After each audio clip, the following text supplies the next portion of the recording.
Chào mừng các bạn và các anh chị đã đến với kênh YouTube của bác sĩ Nhân da LIểu, với mong muốn giới thiệu và chia sẻ một số kiến thức về da, bệnh của da, cách điều trị và chăm sóc, đồng thời học tập, trao đổi và chia sẻ một số vấn đề liên quan đến thẩm mỹ da nội khoa, và đặc biệt là cập nhật các chuyên đề mới trong da LIểu. Nếu thấy nội dung kênh hay và hữu ích, mình xin nhận được sự ủng hộ từ các anh chị và các bạn.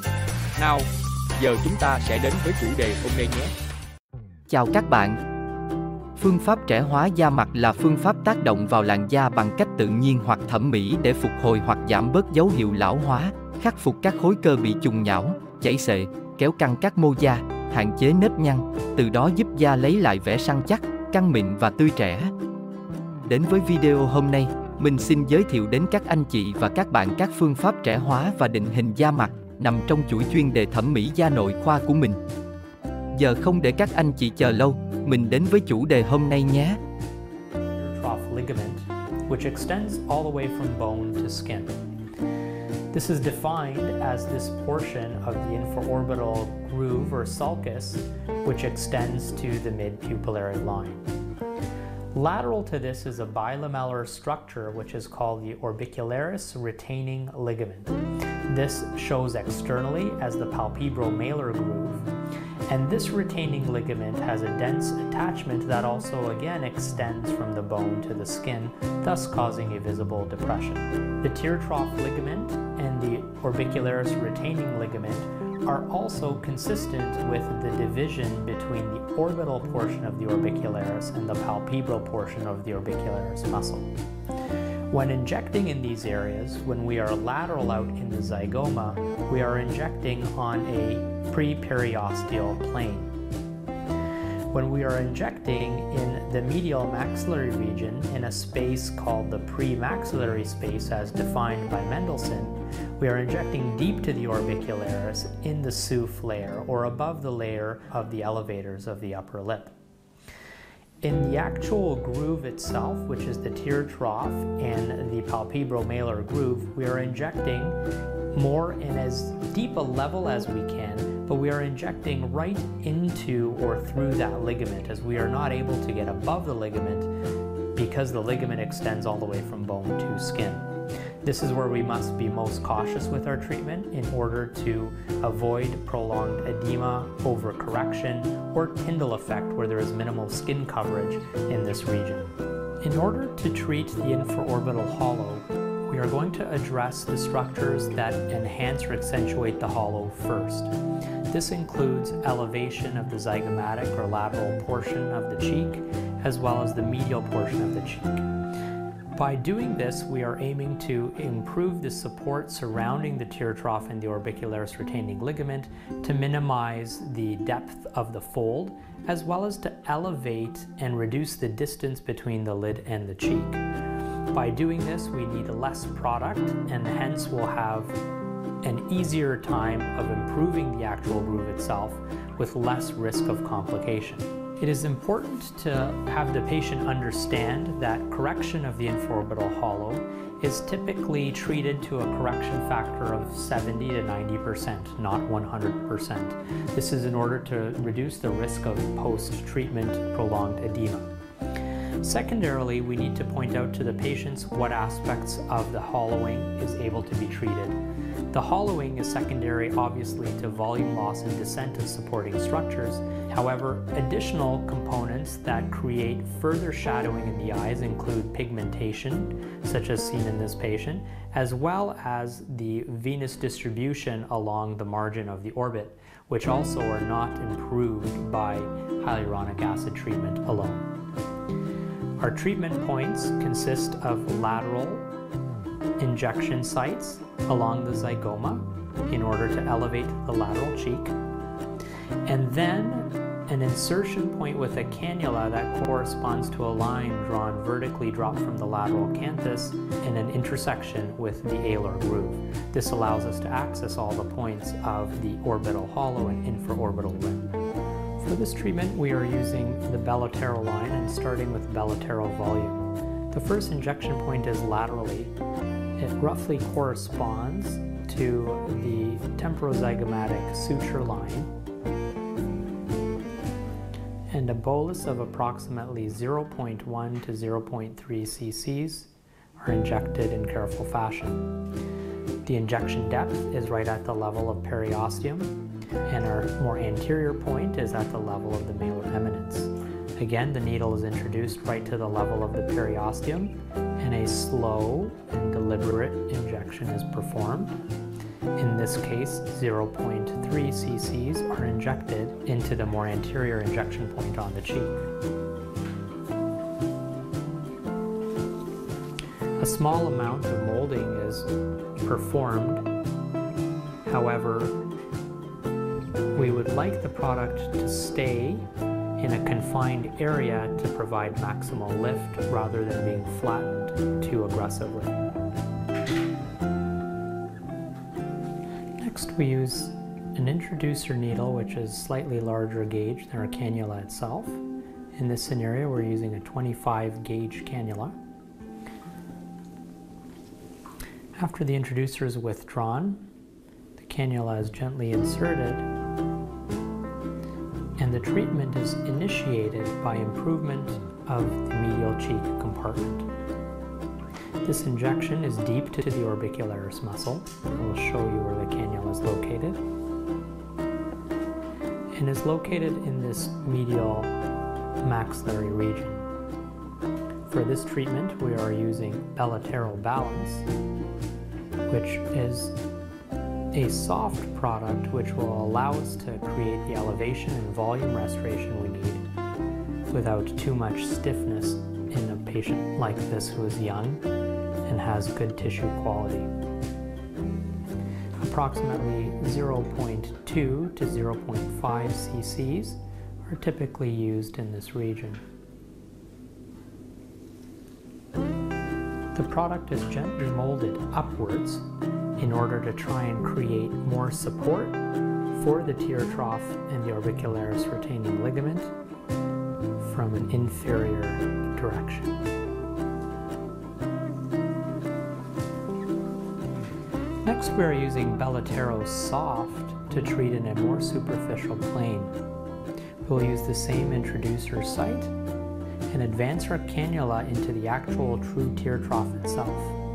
We can see the cannula and palpate the cannula if necessary and inject in very, very small amounts as we come through this line. It is important to avoid placing a linear thread of filler with large volume, as this can lead to an irregularity in the tear trough region. It is also best to try and inject in as deep a plane as possible. To actually efface the tear trough, the injection does need to go right into the tear trough itself, as this is a true ligamentous structure that extends from periosteum up to the skin surface. We work beyond the tear trough itself and continue laterally to the orbicularis retaining ligament, which corresponds to the palpebral malar groove externally. I'll have the patient open her eyes for me and look upwards to the ceiling in order to accentuate the border between the lid and the cheek. The cannula is advanced laterally, and in this area the attachments are more dense. We've extended all the way to the lateral canthus. Here, small aliquots are injected along the groove. It is important to avoid inadvertent deposition of the hyaluronic acid beyond the arcus marginalis, which is more cephalad to where we are injecting now. Inadvertent injection of hyaluronic acid further cephalad than we wish can cause prolonged edema and an unnatural look for patients.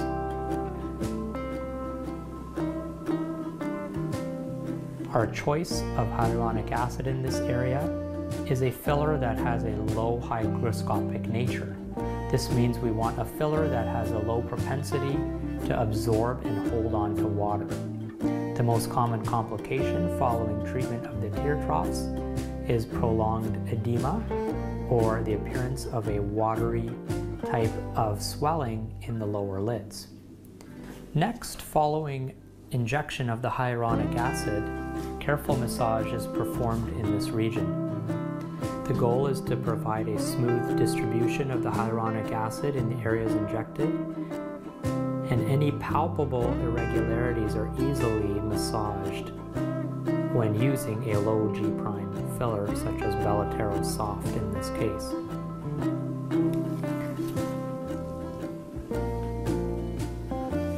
This is a rare case where we used almost 1 cc of hyaluronic acid across the entire orbital rim.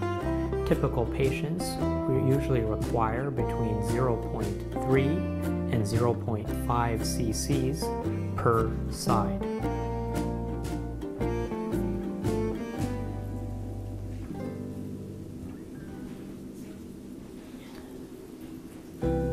Treatment endpoint is completed when 80% correction has been performed.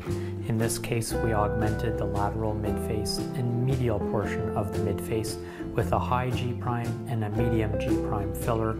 This added support to the lateral aspect of the orbital rim and the medial aspect as well.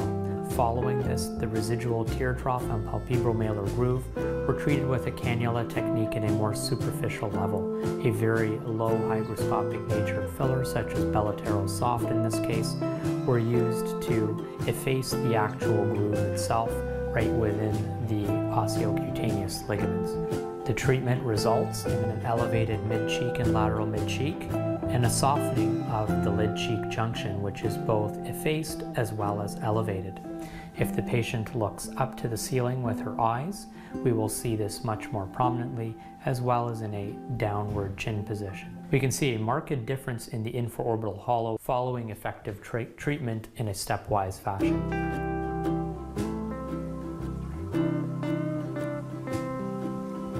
And then just straight ahead, and then do also the same thing, straight like that. 3/4 here.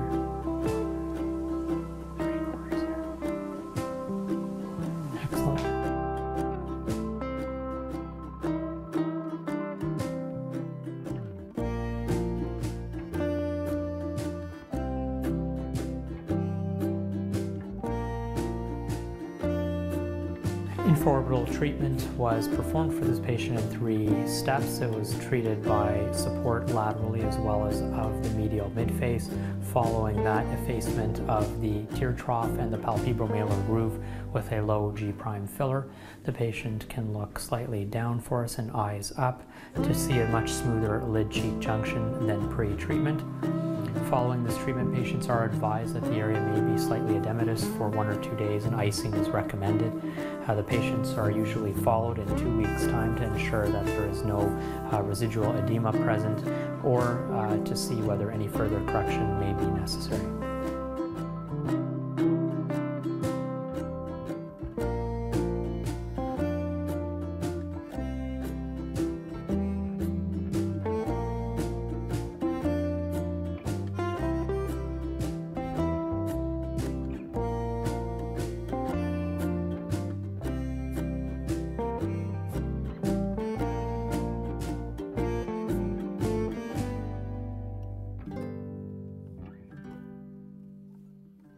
Our next treatment is for this 48-year-old woman who I just asked prior to our analysis right now what her goals were. And she describes them as saying that when she looks in the mirror, she feels old. Her goal was to look younger. Secondarily, her next goal was to look like she was refreshed and not sad, tired, or loose. And she really described it as feeling saggy. That was the word she described.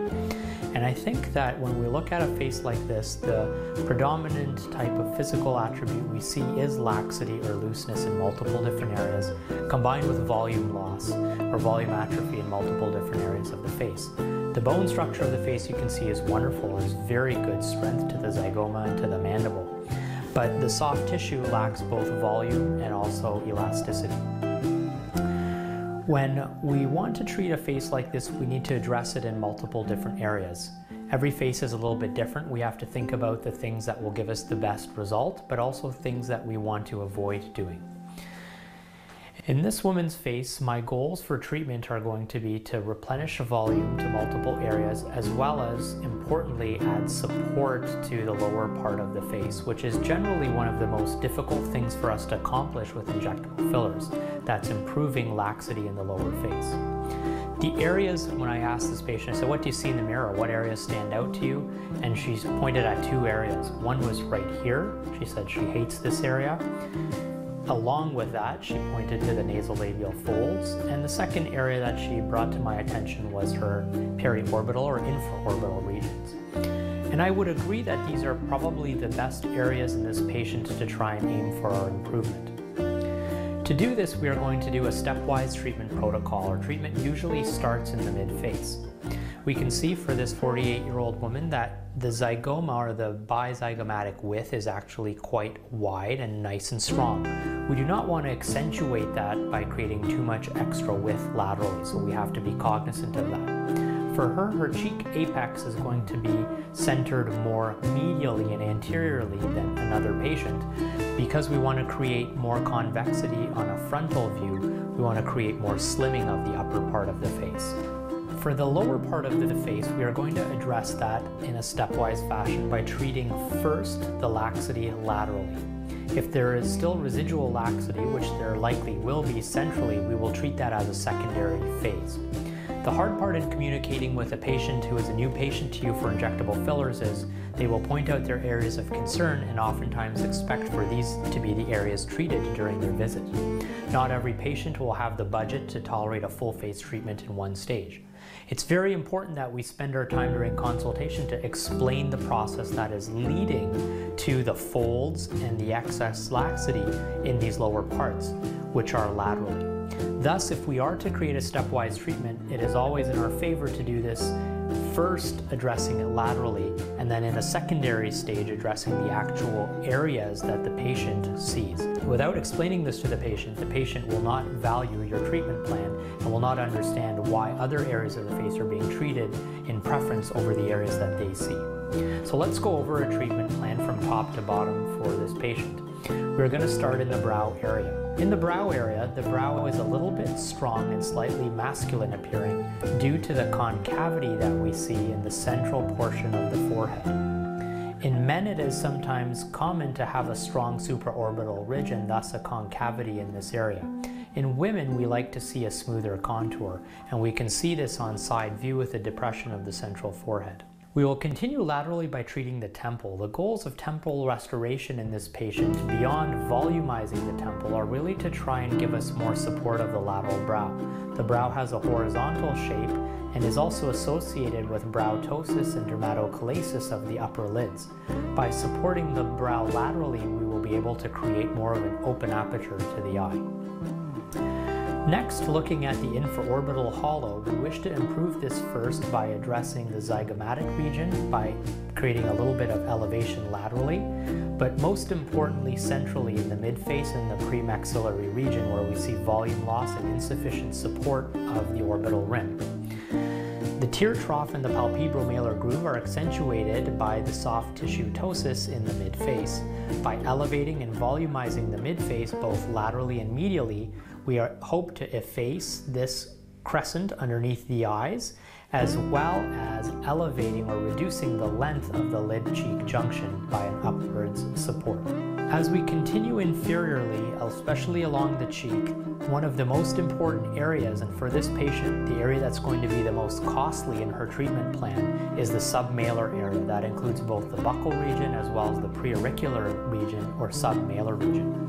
When I turn her 45 degrees, we can see an extreme amount of volume loss under her strong zygomatic region. She again has very nice bone structure and high cheekbones that are a great factor for surgery.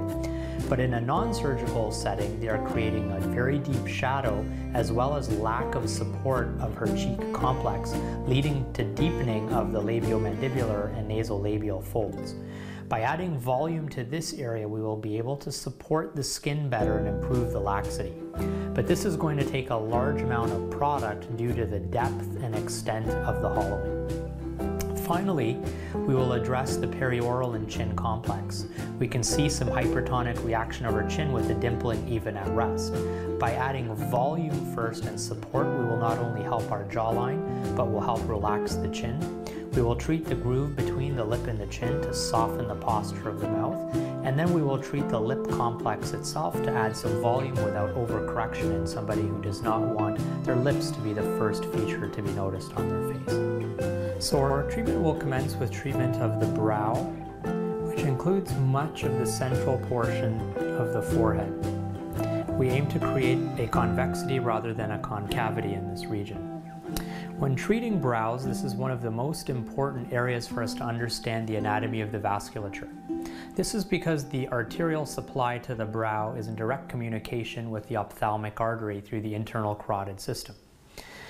We must be cognizant and aware of exactly where the supraorbital artery is and supratrochlear artery are.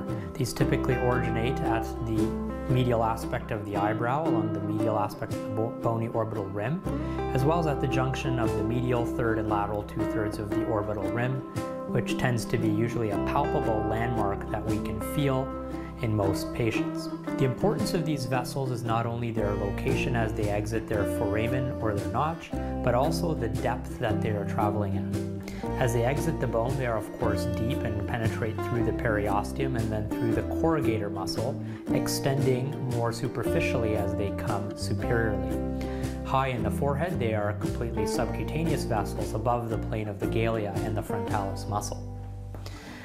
When we are injecting, we must be aware of not only the potential anatomical drawings that we see in a textbook, but also the reality of the situation where there are often communicating arteries or accessing arteries such as the paracentral or central artery, and also the divergence where there are commonly a deep and superficial branch of the supratrochlear artery in particular, and the difference in depth of the supraorbital artery as we have just previously discussed. My preference to treat this area due to the importance of the anatomy and the vascular structures in this area is to treat with a cannula.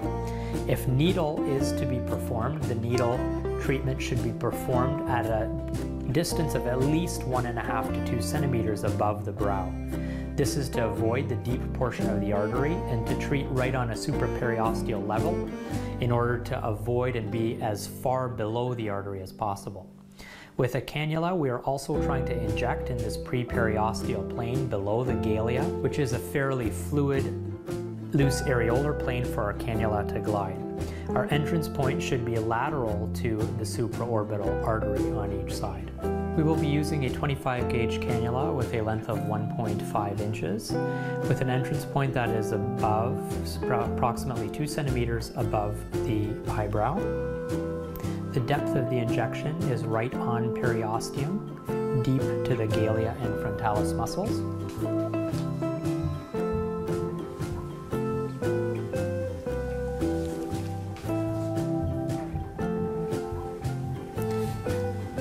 And if we're in the correct plane, the cannula glides very easily for us. We can use a sterile Q-tip just to dab at the corner of our entrance site. And again, very small quantities of injection are required here. We do not want to overcorrect it. In this particular case, we are using Volift, or velour as it is known in the United States. Quantities in this area typically range anywhere from 0.2 to 0.6 cc's of hyaluronic acid.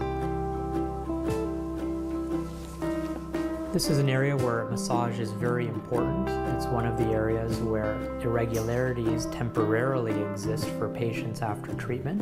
This is due to some fibrous septae that are encountered in this loose areolar plane, which sometimes cause the filler to be trapped in more vertical type of pockets. I find this is minimized with cannula technique, but with injection technique, with direct injection with a needle, I find sometimes the product disperses in a more vertical fashion and patients are temporarily bothered by a fullness or ridges that occur, which can look abnormal. Similarly, on the contralateral side, we're going to stay just lateral to the supraorbital artery.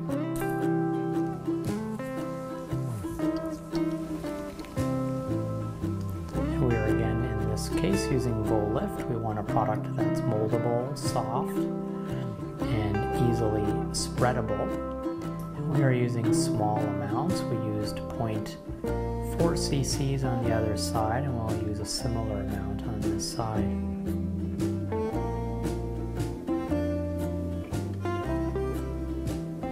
If we are in the correct plane, the cannula should pass quite smoothly.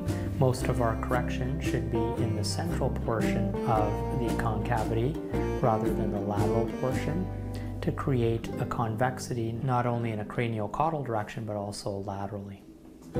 Again, massage is applied to ensure a smooth distribution, and this little injection is often avoided but can have fantastic results.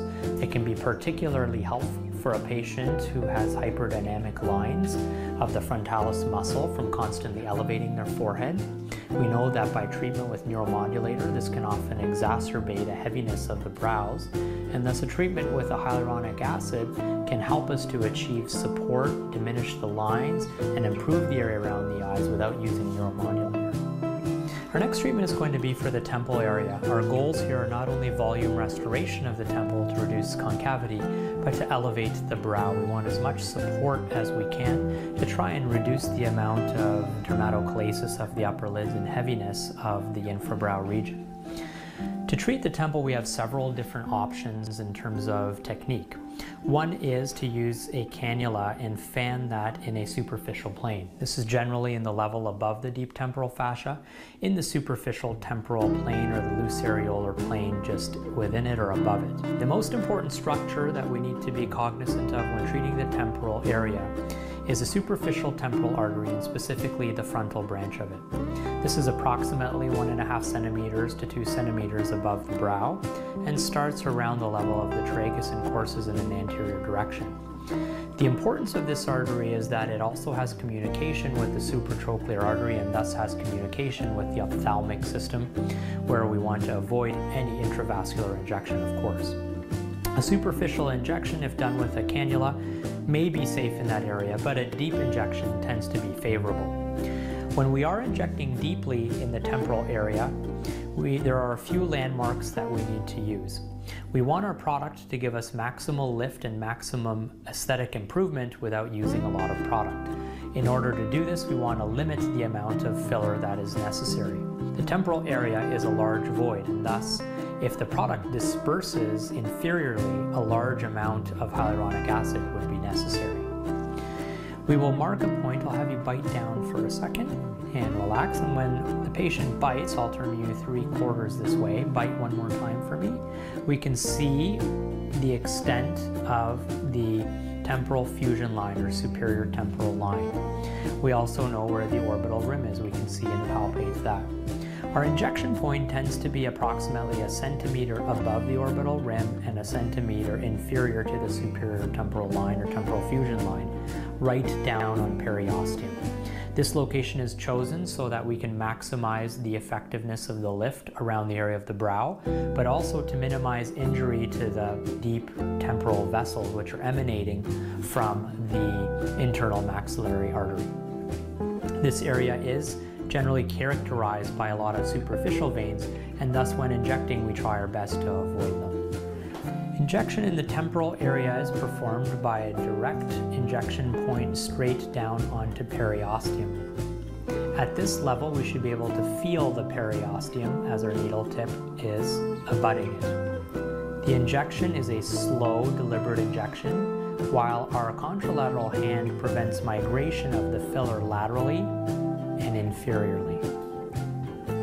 Between 0.2 and 0.5 cc's are typically required for the adequate amount of volume augmentation in this region.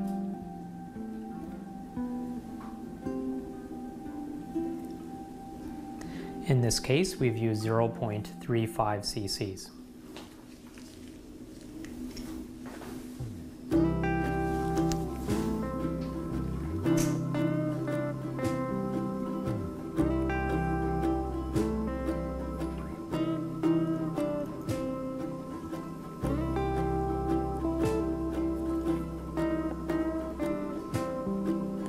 This area we're injecting right onto the periosteum. It can be slightly uncomfortable for patients as they can feel that needle just abutting the periosteum, but it's mandatory that we inject deep at this level. We need to know exactly where our needle tip is, and we deliver a small bolus in a very slow fashion in order to create some lift to the tail of the brow.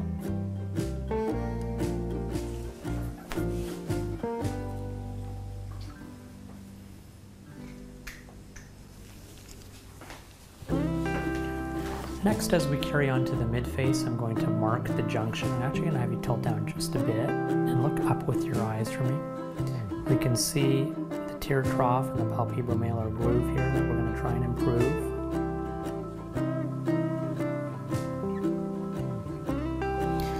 We're going to inject the medial portion of the mid-face in the premaxillary region.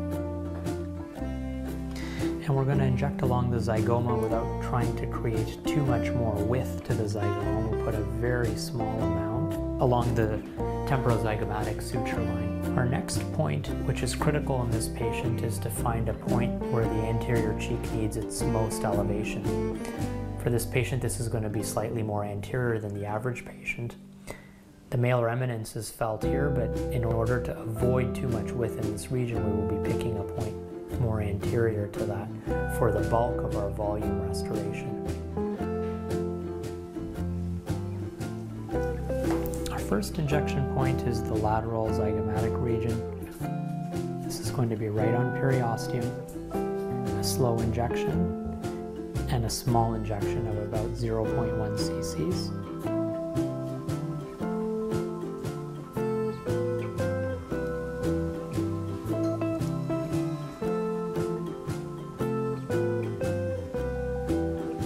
Our next injection point is going to be our more anterior cheek injection point that we selected for ourselves.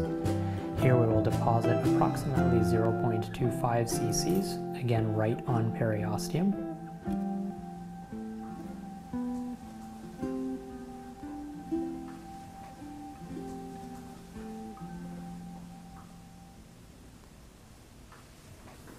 And the remainder of our cheek we're going to treat with cannula, still using voluma.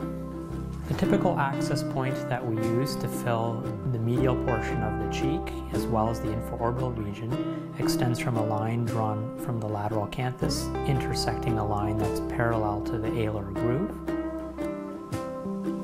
We're using voluma to treat both the rest of the lateral portion of the midface along the zygoma, as well as over the medial portion of the maxilla.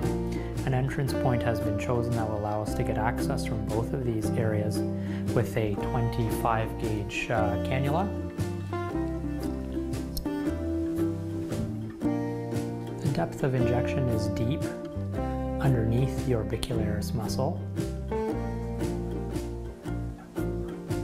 And the reason we're using a cannula here is to avoid the angular artery and infraorbital artery, which traverse right through this region. The premaxillary space, which is where I'm injecting now, and you can see the cannula there at a deep level. The premaxillary space is bounded medially by the angular vessels.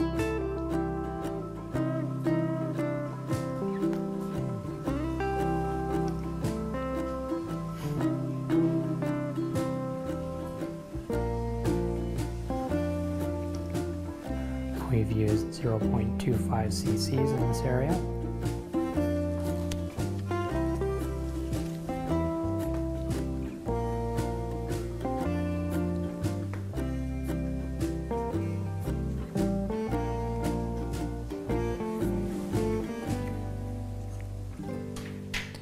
The lateral cheek can be accessed through this same point, again with a deep injection.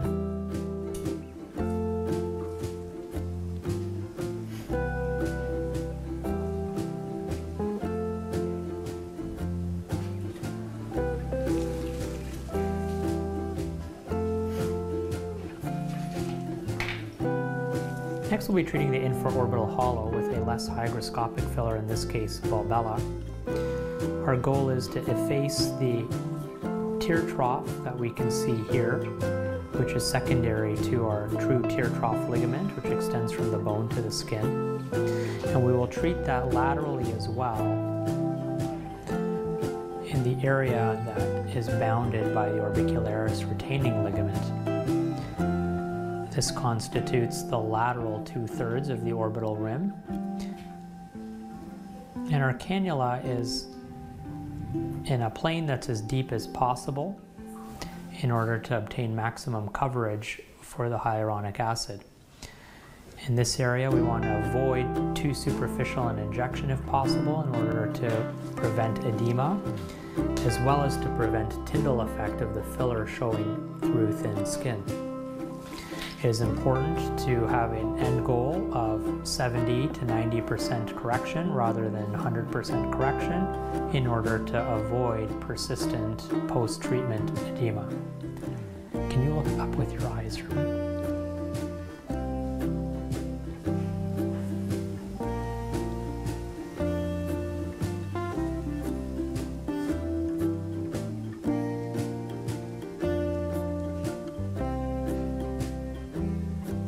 When we are treating the true tear trough itself, very, very small aliquots of filler are used as the cannula is passed in this region.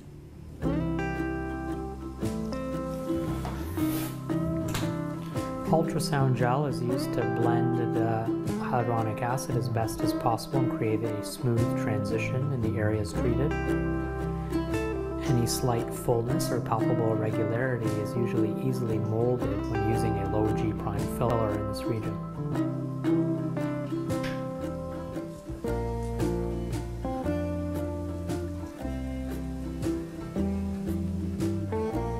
It's common to have some venous engorgement of the superficial blood vessels in the periorbital region following this treatment, but as we can see, especially when the patient leans down, we have been able to soften the tear trough and palpebromalar groove. We've supported the lateral portion as well as medial portion of the midface. Our treatment will continue to address the areas in the pre-parotid area as well as the buccal area where there's volume loss. We will avoid depositing any hyaluronic acid filler in this region here where we see fullness. I will mark those out with the patient sitting up. This is the area we do not want to put any hyaluronic acid into, and these will be the areas that we will treat with volume augmentation. Posteriorly, if we can use something with high G prime, such as Voluma in this case, we will have a better lifting result. Anteriorly, we will usually use something softer as we are working in hollow space without any bony backstop to it. Volift will be used in the anterior portion. There's usually quite a bit of resistance to the cannula in this region, and it can feel like a very tight adherent layer. Patients are warned of this because there is some discomfort as treating here, but a cannula definitely helps us maximize the ability to disperse the product in an even manner. Injection is performed in an anterograde fashion in order to try and obtain some anesthesia from the lidocaine that is mixed with the hyaluronic acid. Kết thúc. Nếu các bạn và các anh chị thấy hay, xin cho mình một like và đăng ký kênh để có thể cập nhật các video tiếp theo một cách sớm nhất. Giờ xin chào và hẹn gặp lại các anh chị và các bạn ở những video tiếp theo nhé.